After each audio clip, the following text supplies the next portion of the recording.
2D Zelda games may seem quaint by now, but indie developers are carrying that torch into the future with pixel art titles, GTA-inspired games, one resembling Hyper Light Drifter, and some fascinating entries from big-name indies. So let's begin with Nightmare Circus, in which you play as a puppeteer trapped in a nightmare realm, mixing whimsy with an almost horror game kind of vibe. The puppeteer's string and cross are tied into combat and traversal, which lets you lash out to strike, bind or manipulate enemies while chaining combos with light, medium and heavy attacks, also using the same string to leap across gaps, hook onto platforms and pull yourself forward, using it to manipulate the environment and solve puzzles, and has an awesome look. Vice Magic City Mayhem is the aforementioned GTA Vice City inspired title, but as an action-adventure game as you explore the vibrant streets, wild nightclubs and scenic beaches of Magic City. Play as Dutch, a Fiat enforcer, on an over-the-top quest to rescue your one true love, Sophie. Combat is in real time and is not gun-focused, but rather you're using blades, ranged weapons, magic and special gear to tackle enemies, which includes dinosaurs for some reason. Just Magic City things, I suppose. Still, I do love the look and colour palette chosen, with the overall vibe being similar to Retro City Rampage and looks like a hidden gem. This video is brought to you by ZWAARD, an action-adventure game set in a post-apocalyptic world centered around sword crafting and customization, where you scavenge parts and tweak a customized blade to face perilous enemies and dangerous environments. Every part of the sword can be customized, from blade, pommel, guard, grip and more, actually having an impact not only on the appearance of the weapon, but also its stats and handling as well. The components are strewn across this mysterious post-apocalyptic world, so scavenge amidst the wreckage of civilization to find these, of course turning to the blade when you engage enemies in fluid combat that blends precision strikes, dodge rolls and spatial awareness. As you explore the vast wastelands, you will uncover secrets that deepen your knowledge of the disaster that fractured the world, encouraging you to poke and prod around as the narrative unfolds through environmental storytelling. Of course, I absolutely love the visual style of this game due to the pixel art environment looking absolutely fantastic, so I cannot wait for its release in 2026, so if you are like me, be sure to wishlist the game. Devil Slayer Raksasi 2 is the sequel to a top-down Souls-like roguelite, but this time they have fully converted it into an action-adventure title without a run-based structure, where top-down exploration and intense combat form the core of your journey through a shattered world awaiting restoration. The game offers 4 major professions in Swordsman, Iron Guard, Berserker and Hunter, each with diverse growth paths and exclusive skill options that determine how you engage in combat as you tackle varied challenges. A large arsenal of over 100 unique weapons and a rich array of special abilities expands your options even further as you experiment with different builds and make tactical decisions on the fly. I believe this is from a Chinese developer, so some things might be lost in translation in terms of story and dialogue, but I still think it looks cool and is worth keeping an eye on. I wasn't quite sure where to put Scramble Knights Royale since it sure looks like a Zelda game, but most interestingly, this is an action-adventure battle royale title of all things, where 32 players are pitted against each other on an archipelago full of life, puzzles and dungeons, while seeking to be the last knight standing to win the favour of the princess. Matches begin with a dramatic drop onto islands from a vessel. Think Fortnite, then players spread out, explore, enter dungeons, complete quest objectives, and discover weapons, armor and gear that lets you grow stronger.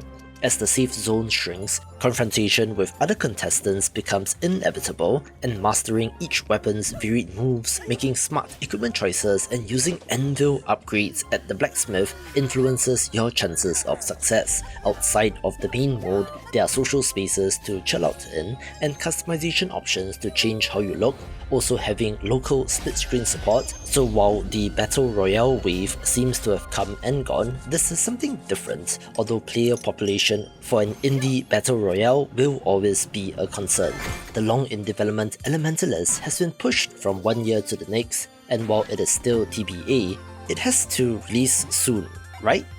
This is a throwback-looking action-adventure game where you wield elemental powers to repair a broken world that is dying under the weight of unbalanced forces, embarking on a journey that blends exploration, real-time combat, and environmental puzzles across diverse regions. Guided by guilt and the need to restore harmony, you harness the power of fire, water, wind, earth, and other elements to progress, unlocking formerly blocked routes and to navigate a vast world filled with secret areas, tricky puzzles, and reactive surroundings. The elements do react with each other, so you could create, for example, a puddle of water and wait for enemies to step in before zapping them with lightning, exponentially increasing the combinations as you get access to all 8 of them, looking very much like a classic Zelda game but with the elemental twist. I also have my eye on Colossus Eternal Blight, an action-adventure RPG where you take on the role of Lucian, an aspiring knight in a dying kingdom who must confront a spreading corruption called the Blight while searching for your missing brother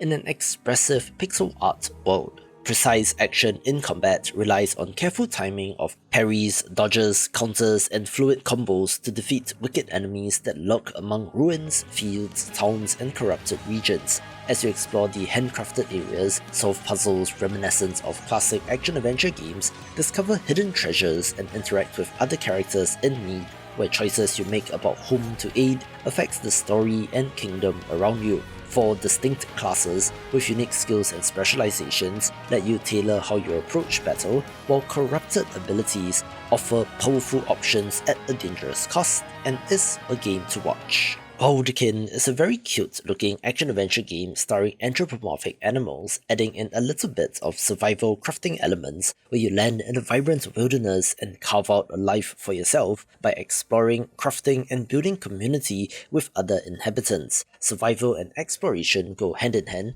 as you outfit yourself with tools and gear to traverse islands across wild biomes, looting treasure and tackling dungeons filled with puzzles and dangerous enemies while scavenging for resources. As you discover lost Wildekin, you can invite them back to your settlement, assign them tasks that help your village grow, and build structures such as workshops and forges to support future expeditions. There is co-op as well as seasonal events, being almost live sim adjacent, but again, I've mostly put it here due to the combat and UI, which does resemble what we usually think of as a game in this genre. Something quite different is Endless Machines, an open-world action-adventure RPG with a sick art style where you play as one of 8 forgotten machines that set out across a vast world in search of your past and the truth of why your kind was abandoned. Explore a land shaped by weather, day-night cycles, and dynamic biomes that stretch from lush wooded areas and wind-swept plains to frozen tundra and swampy flats, where you're guided by a luminous companion named Bob, using its help to navigate without a mini-map, discovering hidden routes, derelict tunnels, and terminals that reveal more about the world. Scavenging scrap and fragments let you alter your weapons, craft armor, and customize your look as you push deeper into increasingly dangerous areas, battling enemies like the colossal shell mothers, and awaken long-dormant systems to progress the story. But what a looker this game is, which makes it stand out. I like the look of Magical Blush as well, a top-down pixel art action-adventure game where just look at the hair physics, fusing fast-paced elemental combat with branching exploration in an interconnected Metroidvania-style world, although it isn't a side-scroller, so I'm putting it here. Mastering magic and movement determines your success as you cast and chain elemental spells in real time with an elemental weakness system. It has a combo system where the more hits you land, the more powerful your spells become, so they have level 1, 2, and 3 attacks for the same spell, which should lead to awesome combat. 5 elements are in play here in fire, water, earth, wind, and spirit, where the intensity of combat does increase with co-op support as well. Aside from the core action-adventure combat and exploration, there are also mini-games to play and elemental lords to take down, looking like Wizard of Legend but not a roguelite, which definitely has its appeal. Lunarium is an atmospheric fantasy action RPG where you take on the role of Ave, a light armored knight journeying beside a a mysterious starfarer named Loon through a world on the brink of collapse to save dying lands by reclaiming the glow of lost stars and forgotten memories. I mean, just look at the art and animations in this game and you can see why I'm interested, looking absolutely sick and has a very interesting colour palette as well. Combat has you using strategic maneuvers with coordinated actions between you and Loon, letting you parry, counter and combine skills in encounters that test timing and tactical awareness against enemies. Exploration unfolds across intricately detailed locations such as deserted shrines, shattered kingdoms and churches shrouded in mist, where discovering the remnants of cosmic wonder and recording moments in your notebook enriches what you learn about this world and its hidden lore. Collect threads of hope to strengthen abilities, learn new magic and unlock new combat options, giving off a little bit of a Minoria or Momodora vibe and is very pretty indeed. The monochromatic colour palette is not easy to pull off, but it works in the case of Lelu, an action-adventure game where you guide a small clockwork toy that has gained consciousness and a yearning for freedom through a vast toy factory filled with puzzles, traps and clockwork hazards. Move with agility across conveyor belts, shifting platforms and wired circuits while solving traversal puzzles that require timing, wits and mastery of movement to move forward. Navigate past sentient toys and towering mechanical guardians with some light combat elements, learning how each area's unique hazards interact with your capabilities, with new gear to get that expands your abilities, as well as other NPC toys to get to know, which flashes out the world, having an awesome visual style and is worth a mention. The developer of Graytail reached out and I thought it looked neat, a top-down action-adventure game set on a mysterious Pacific island where you search for a missing legendary pilot while navigating reality and hallucination to uncover the island's hidden truths, having some horror game vibes, but for the most part does seem to play like an action-adventure game. Explore the map filled with secrets, interactive puzzles and combat encounters as you push through varied terrains and uncover fragments of a deeper story about family, memory and mystery. Combat has been shaped to feel dynamic and responsive, with lock-on targeting rewarding well-timed strikes while being cautious enough to get out of the way to avoid enemy counterattacks. As you move through villages, forgotten temples and shaded groves, you will rely on items to open up paths further into the unknown, and encounters with strange signals and cryptic messages deepen the sense of mystery, very curiously mixing in polygonal enemies and locations as well. RoadOut is a post-apocalyptic action-adventure game where you take on the role of Claire, a mercenary navigating the dead zone by driving, fighting and exploring a vast world shaped by ruin and factional conflict and missions that blend on-wheels exploration with intense on-foot combat. You race through harsh landscapes in your ride to complete delivery, sabotage and combat missions for various factions while uncovering clues tied to the artificial intelligence that dominates the wasteland. The car itself doubles as both transport and combat machine with upgradable tech and weapons that change how you approach each scenario. On foot, action shifts to top-down twin-stick combat as you delve into ruined hubs and underground sectors that hold secrets, gear and more intense challenges with a clean pixel art look as well. Waltz and Jam is a whimsical action-adventure game where you guide Waltz, a pure and innocent ghost, across handcrafted realms in a wondrous afterlife in search of answers to unlock a deeper fate tied to her soul, and you're joined by Jam, a spirit puppy whose growing abilities help you explore unreachable areas and solve puzzles as you move along. Together, the two traverse 7 distinct realms inspired by symbolic themes, each with their own personality and features waiting to be discovered through jumping, puzzle solving and use of tools which interact with the environment. Jam's evolving skill set lets you lift Waltz to higher ground, push heavy obstacles and reveal new routes through areas that initially seemed closed off, and along the way, playful combat encounters against larger enemies found at the end of each trial look intense, but it's a whimsical interpretation of the afterlife and purgatory and does have an adorable presentation. Bylina is an action-adventure RPG set in a mythical realm Drawing from Slavic folklore, where you guide Falconet, a young Bogater born without heroic powers, on a deep quest to reclaim your immortal soul by facing daunting trials and confronting legendary evil across the far, far kingdom. Explore the land of cities with diverse regions ranging from sunlit groves to dim dungeons and towering fortresses, each with challenges, treasures, and puzzles that tie exploration and combat together. Combat focuses on skillful exchanges using swords, shields, spears, bows, and magic, which increases in intensity and fun as you master abilities and spells, experiment with varied weapons and armor, and choose how to engage ancient dangers and legendary guardians. Despite the grimdark seriousness of its appearance, there might be more to this game than meets the eye,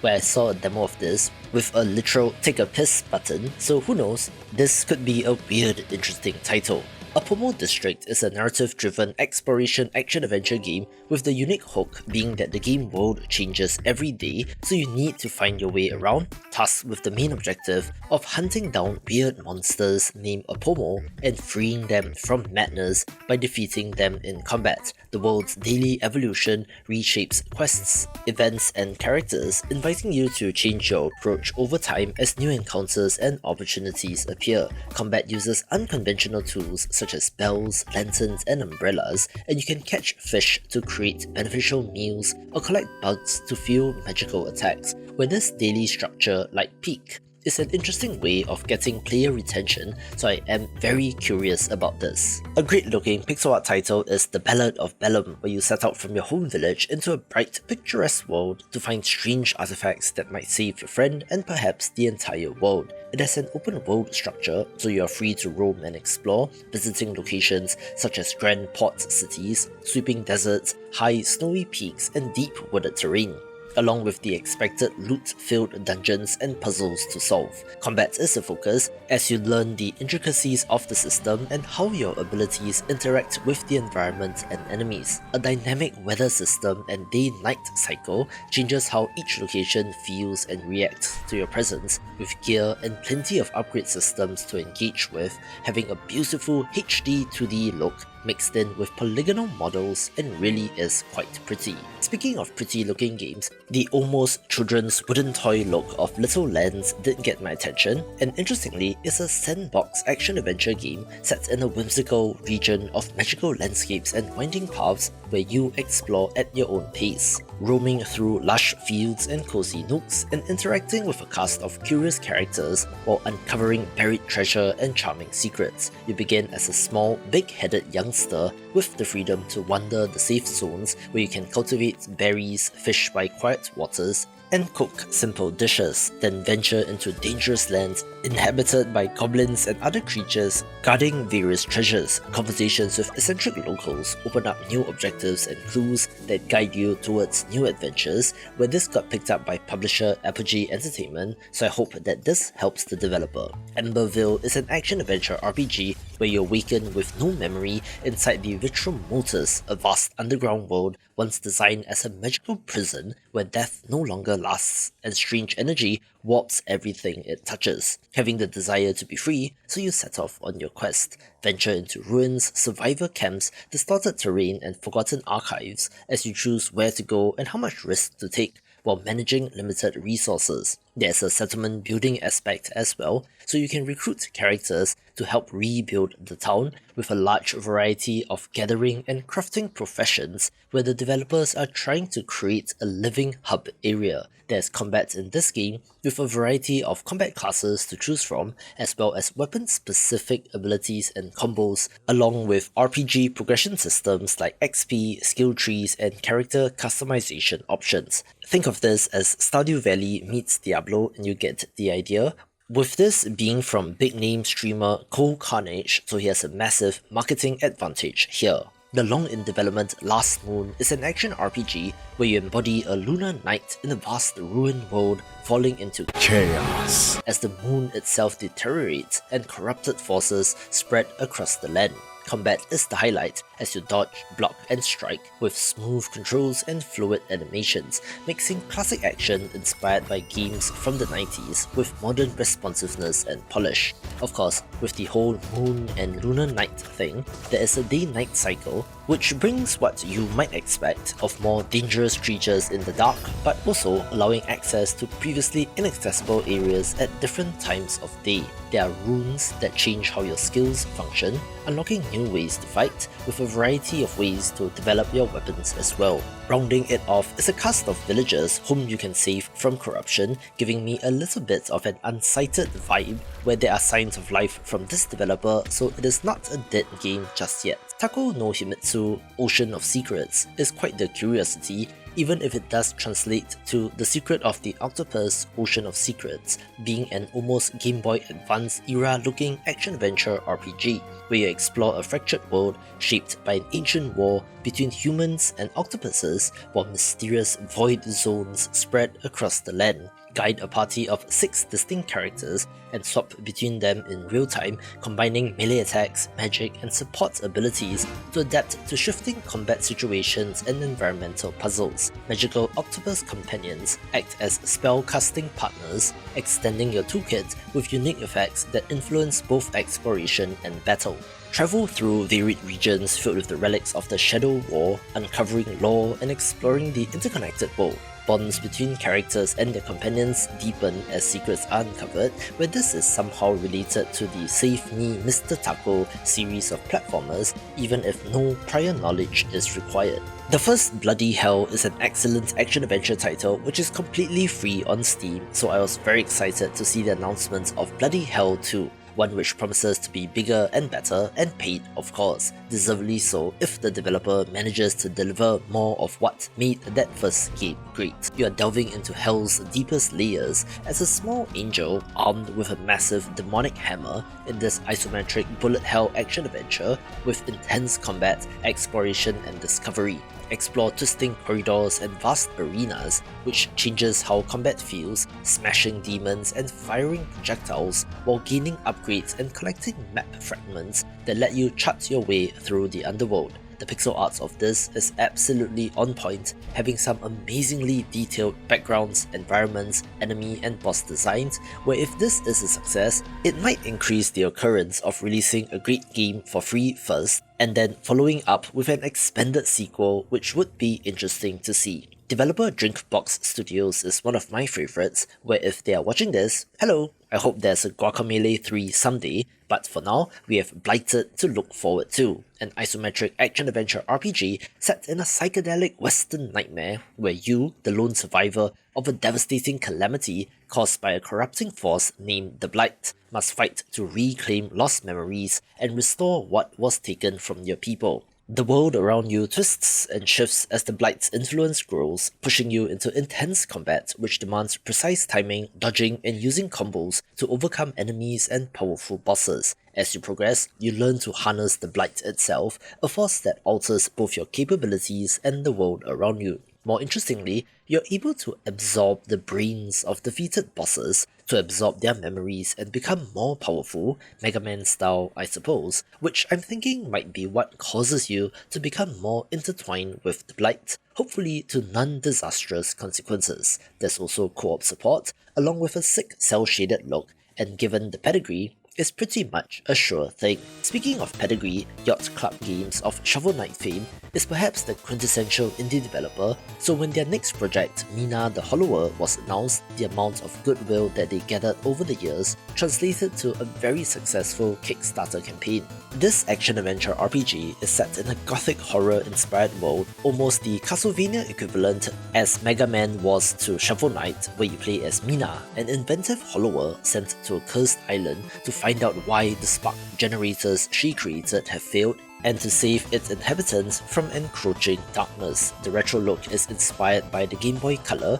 in which you are exploring interconnected regions and have a variety of tools and abilities like the whip, as well as the ability to burrow underground used in exploration and combat. This was initially supposed to release on Halloween 2025, but has since been delayed with no date as of recording, but it has to be soon, right?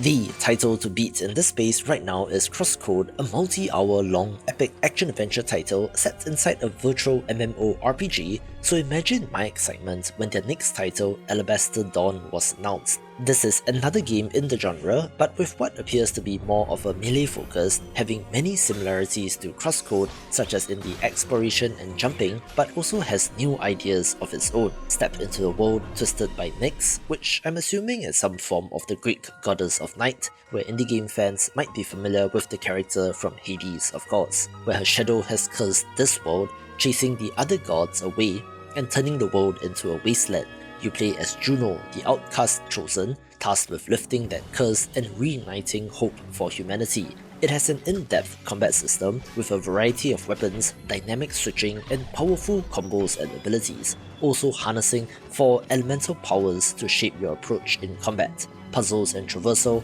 make exploring the overworld fun with the expected biome variety and multiple dungeons to explore as well. Something different is that you're able to help settlements grow from ruins into lively hubs, establishing trade routes and advancing science through your efforts, where I do love a good settlement building system. The demo has blown away expectations, and their plans are to release in early access in the first half of 2026, so any day now, so stay tuned to this channel and I'll let you know when it drops. Watch this video for more upcoming indie games.